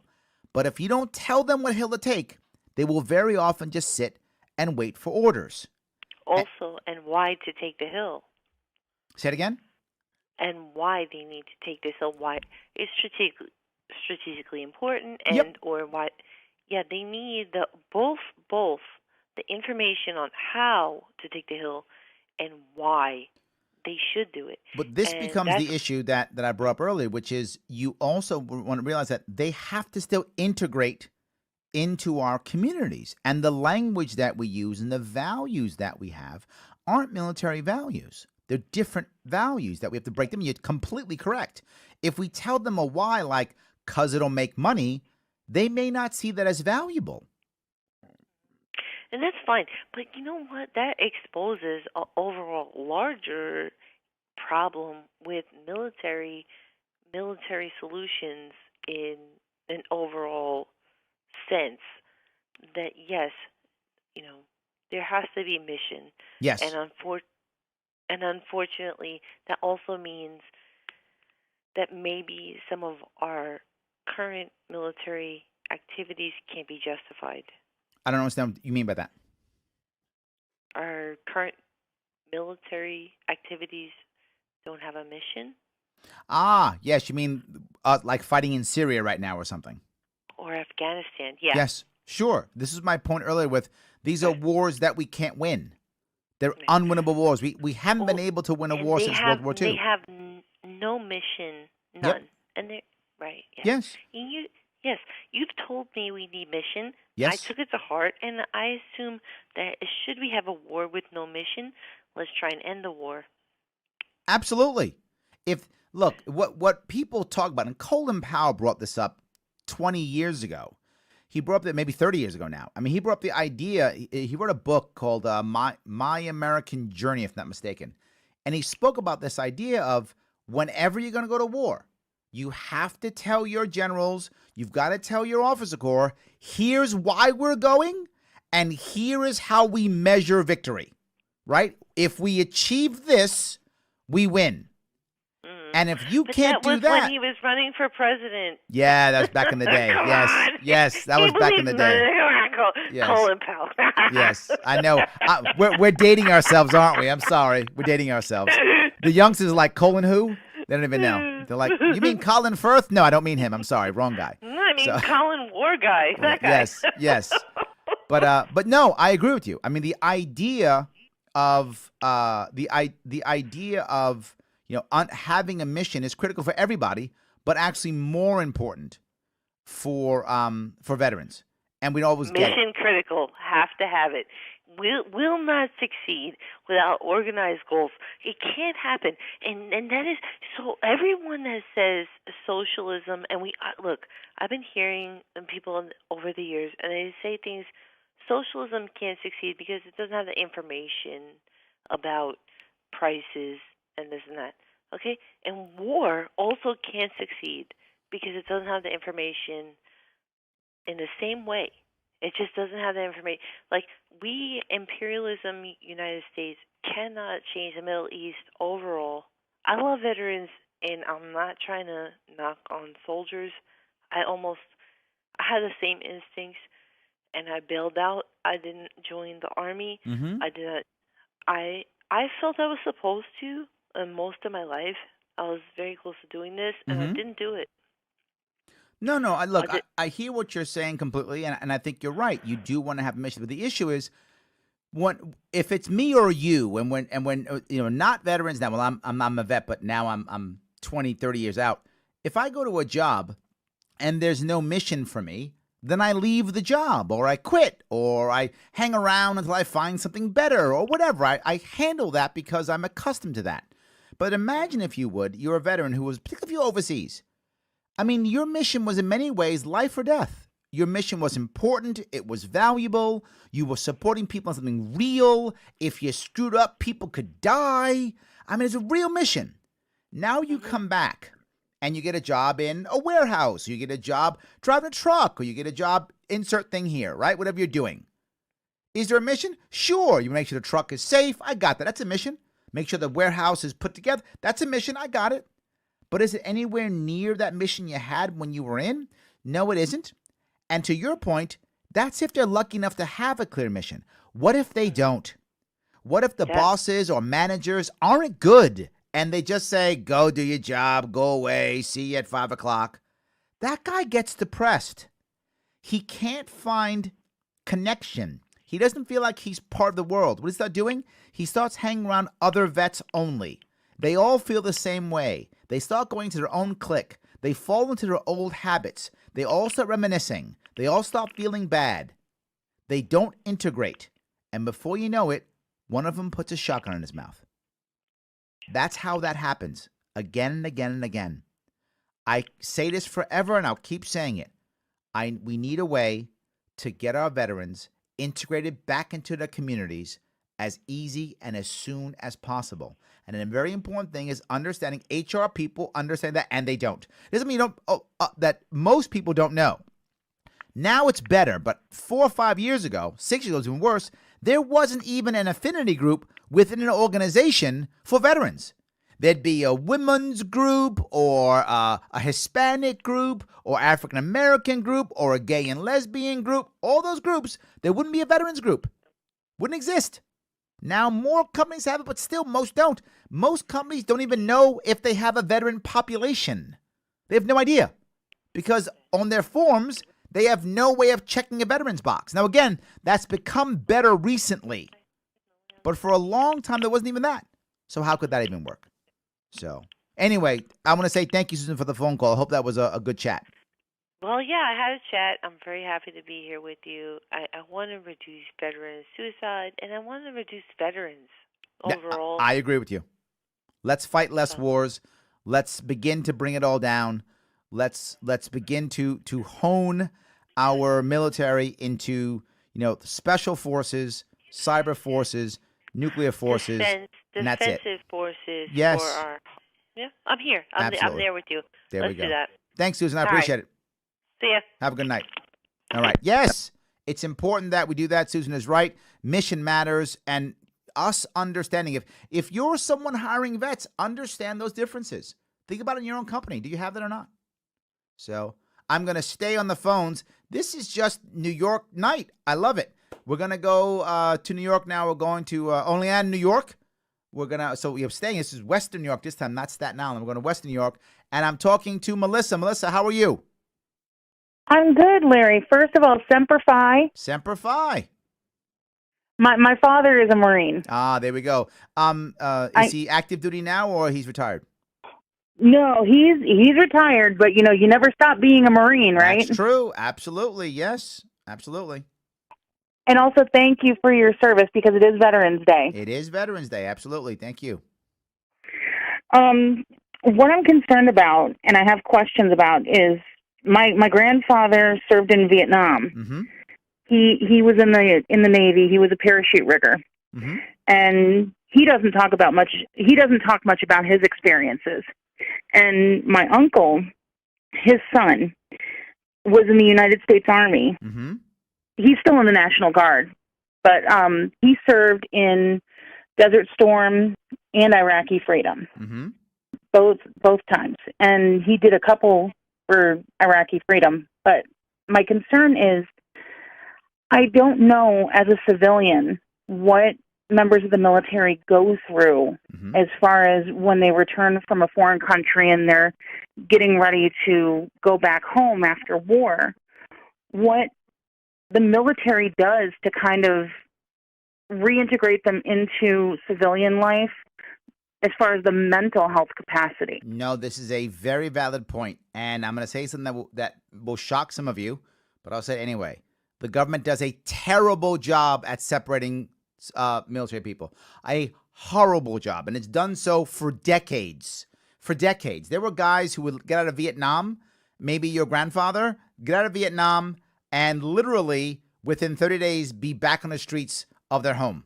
After a year or two in Vietnam, that's how fast they were back. There were some people, I remember hearing stories that they literally had Vietnam dirt on their boots when they were back in America. That's how fast they were reintegrated. And that's one of the reasons, there are many of them, but that's one of the reasons why they had so much trouble, was because of that. One of the reasons. And still does bad. It's so bad that I actually stopped working with the VA. The VA used to come to me all the time. That was a norm. They knew who I was here in New York, and they would come to me and ask me to do trainings and such. But they had some kind of rubric they had to work with. They said, well, you have to do X, Y, and Z. And I said, all of this is horseshit, means nothing. Yeah, but you have to do it. I said, I'm not working with you anymore. They were doing things, I'm not joking, it's probably 15 years ago, 10 years ago. They're talking about, tell them what paper they have to put their resume on.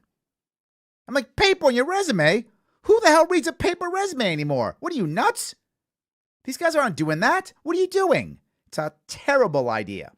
So the VA was also very bad.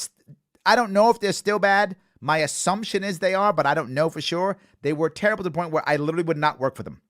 And the funny part is, the VA actually wanted to pay me, and I still said no. So I only worked with nonprofits, which I would do for free.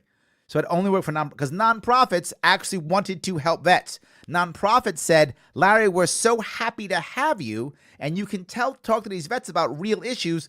Please go tell them we're not going to give you a rubric. They just decided to ask the vets afterwards if they were satisfied with what they were learning. And they said yes, so they brought me back. So you have you're right. We definitely need local communities to step up here. The government is not doing a good job, and it's clear. Now, people say, well, the VA is good. People like the VA. Let me tell you something. About 100 Americans commit suicide every day, give or take. About 22 of them are vets, give or take. Vets are less than 10% of our population. They're committing suicide at twice the rate of non-vets. VA is not doing so well. I don't care how you slice that. I can tell you, and I'm not ashamed to talk about this, but I have non-combat PTSD. Sure. From child abuse. Yes. No, that's a thing I know. And I can't even imagine what someone who's been in a war zone and seen or actually been involved with, people being killed, what they're going through. Absolutely. No, look, PTSD is not only from combat. The issue is we've created a whole lot of PTSD because we've created so much combat, right? There are people who go through PTSD from all types of trauma, from abuse or mental, physical abuse, all types of things, right? Of course. All I'm saying is we know, in other words, if I see someone walking down the street, I have no idea whether they've been abused as a child or physically, mentally abused. If I see a vet who's come from combat, I know he's probably got some PTSD issues, and we can deal with it. And the VA should be doing a better job. And it's not. Community has to step up. And look, if you've had What? issues with your own PTSD, here's what I'm sure of. When you had more people to lean on, it was easier. Yeah, definitely having a support system definitely worked. But Absolutely. what It's I want to easier. know is, what do you think the solution would be at the state level? And if you have a solution at the national level, what do you think that would be too? Absolutely. It is a revamping of the VA completely. Figuratively, blowing it up and restarting it. Figuratively, don't get me in trouble, guys.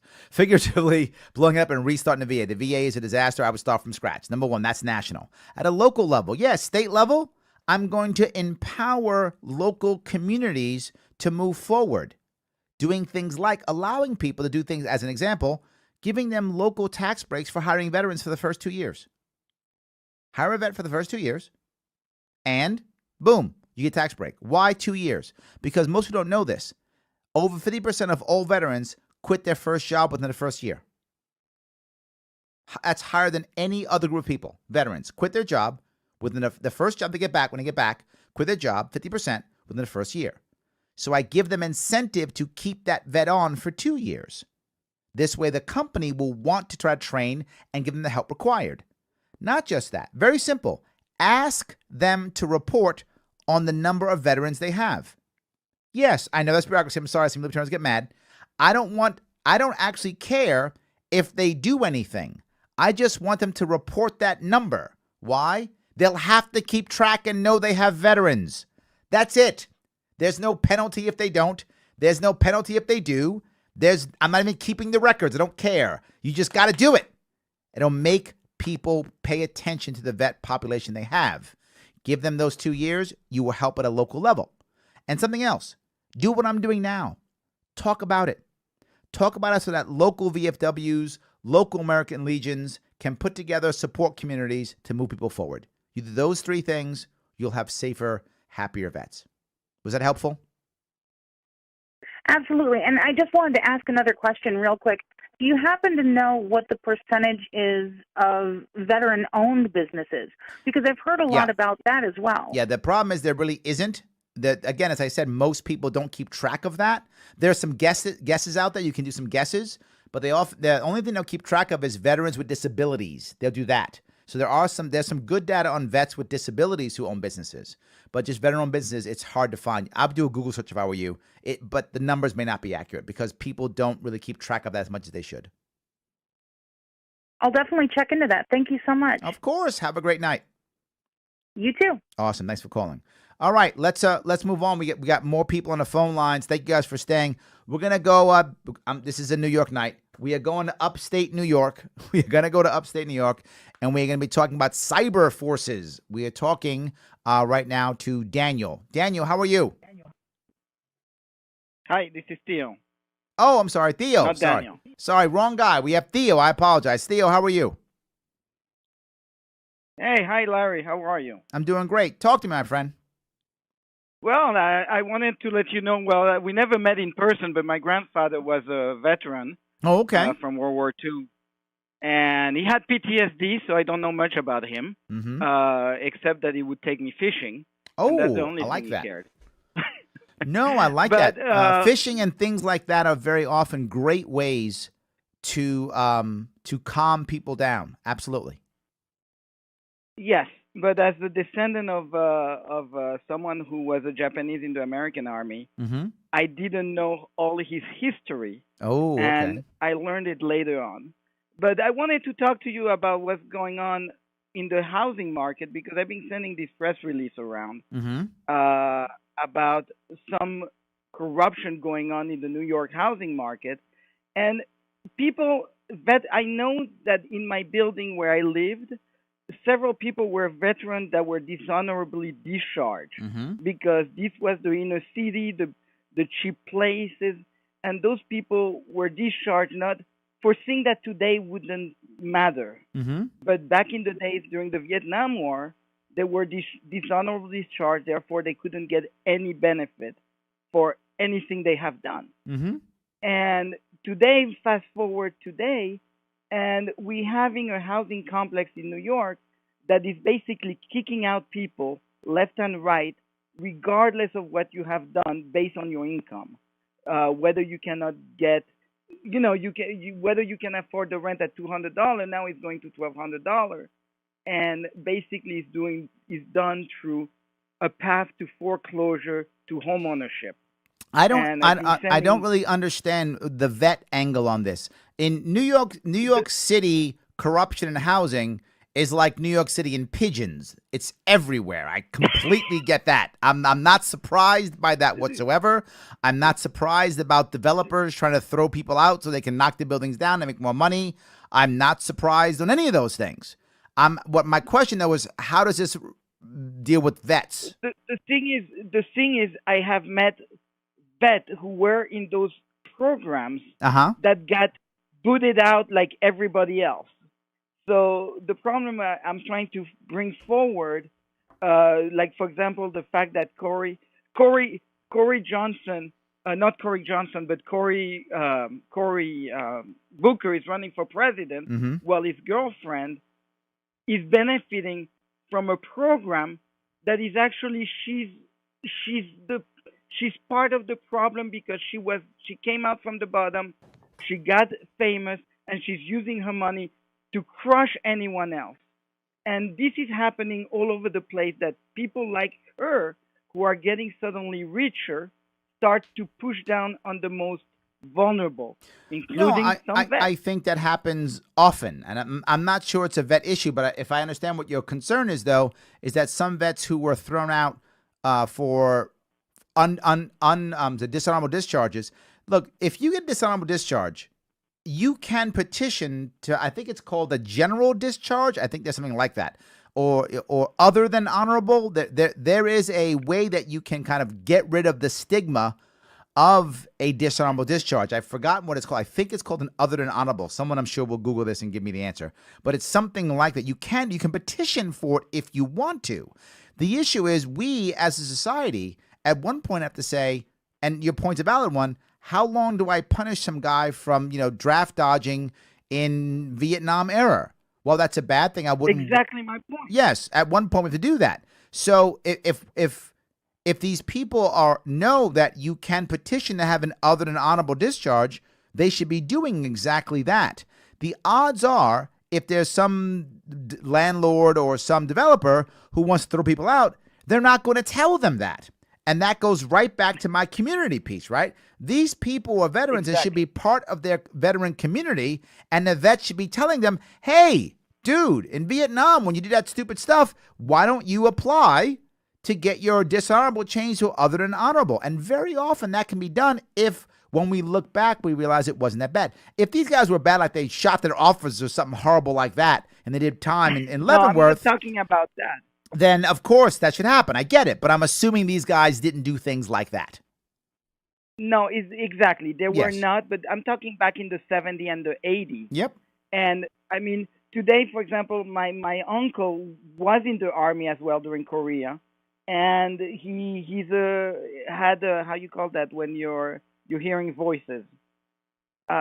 Schizophrenic? The schizophrenic. Yep. And now the thing is very hard for the community to work with them. Yes. Because they're really, this is another issue, is the community is not armed to deal with schizophrenic people, for example. Absolutely. I agree with that too. And even 100%. the police is not even able to deal with them. The police will shoot them sometimes because they're afraid. Exactly. Yes, I agree. They're afraid. And so the whole housing thing always come back. This is like what you put a roof over someone, and this is what I need your help in a way, is to blow the lid off of all these housing issues that have affected all kinds of people, including your veterans. Well, I appreciate the call, Theo. I got to grab some more calls. Now people have heard it, so they can hopefully follow suit and look at what's happening. Thank you so much for the call. Take care, Larry. Bye. All righty. I am actually going back to Daniel this time. I'm trying to grab upstate New York this time. Sorry, Daniel, if I screwed up last time. I'm trying to get you. I hope I will get you right this time. We're talking about cyber forces and talking about Daniel. Daniel, how are you? Fine. Yourself, sir? Hey, I did it. All right. We got you. Thank you for calling. Sure. So my question is just, right now we are having more drones used in warfare, and as you mentioned, there are cyber forces. They're trying to get like robotic infantrymen. Yes, and such.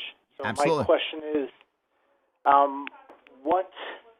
I mean, obviously, damage to a robot is 100 times preferable to damage to any human being. But Absolutely. my question is, when it comes to our robots hurting people and damaging property abroad, how would you suggest that we rehumanize the battlefield for the American public, like in terms of journalism and such? Well, there's a couple things. Rehumanize is amazing. You use that phrase. You remember there was an old classic shame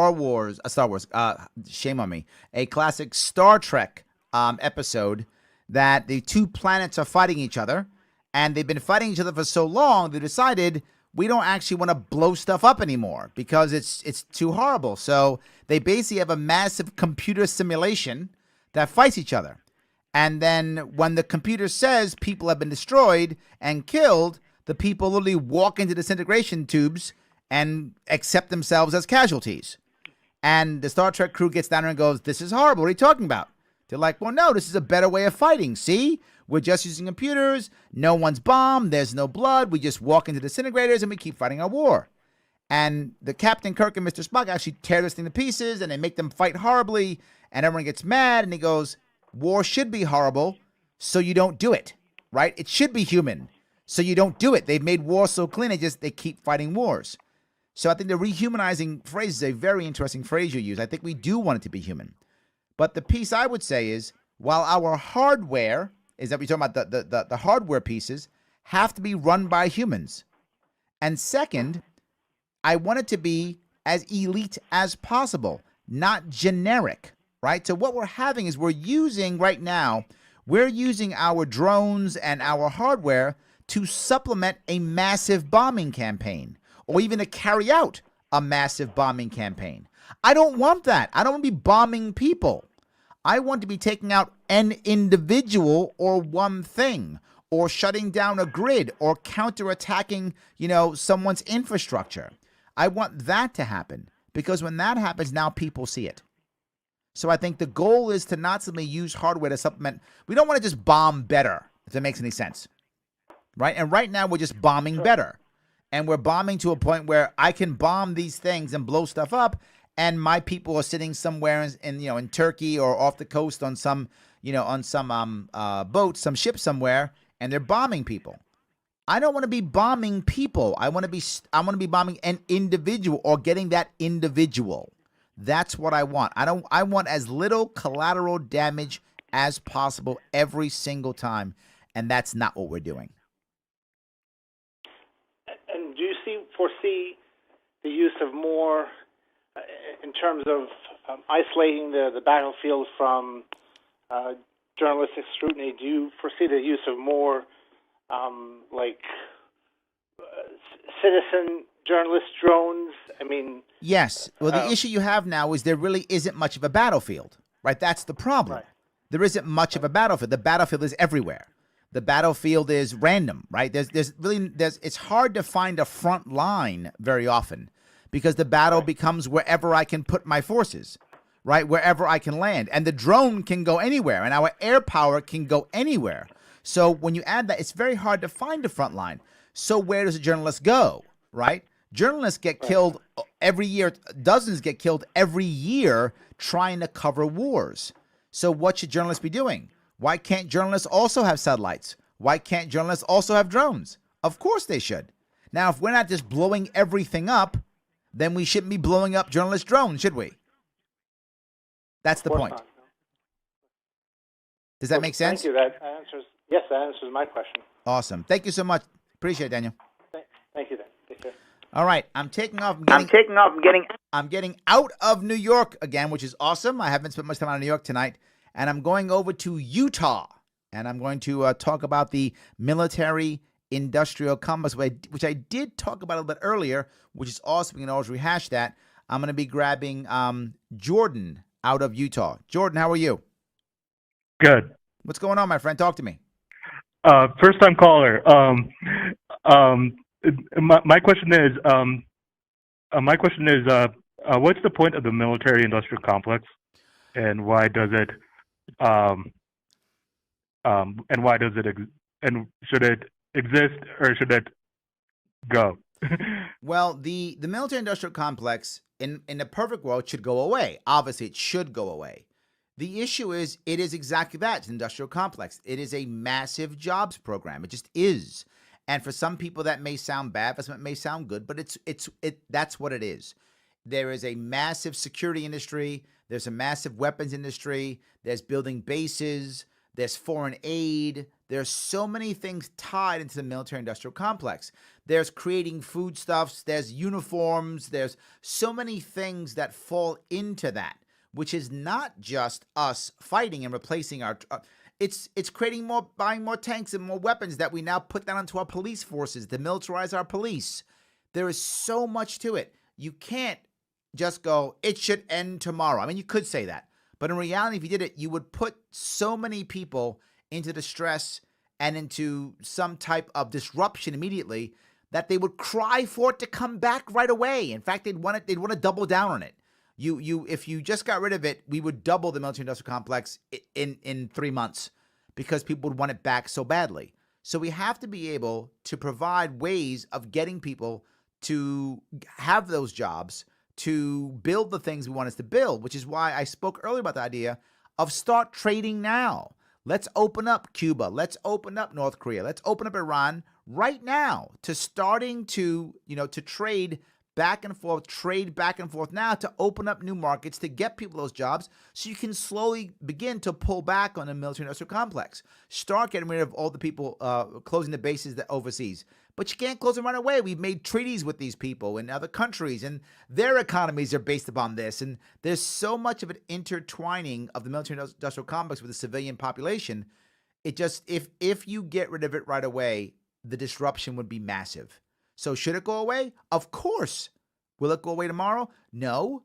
Should we get rid of it tomorrow? No. We should wean it off to the best of our ability. Otherwise, disruption will be so bad, people will just... Remember, people who are afraid make bad decisions. I don't want more people who are afraid making worse decisions. Did I answer your question? Yeah. Thank you, Larry. Awesome. Yeah, and I hope you run for the Libertarian nomination. Of what? For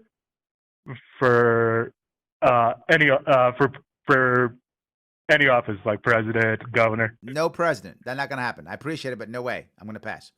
Okay, yes. I'm going to pass. I appreciate it, though. Thank you so much, though. Appreciate it. All right, guys. Thank you. I want to say thank you so much for tonight. This was an amazing show. I'm so happy you gave me all your time and energy. And if you want to support the show, heading over to patreon.com/Sharpeway. If you like what I was talking about, give what you can give. Support the show. This costs time. This costs money. Look, it's Veterans Day. I'm here with you, not with my family and friends. I'm here with you, right? This. If you think this matters, you have to support. You've supported many things. Support this. Go there now. Drop $28 a month. Drop $15 a month. Drop $9 a month. Drop something a month so we can keep this going. I want to keep this going. It matters. There are a lot of shows that are libertarian out there. None like this one. And you know that's true. Otherwise, you wouldn't be listening right now. So I'm going to say thank you, guys. And I will see you all next week. Next week here on The Sharpe Way.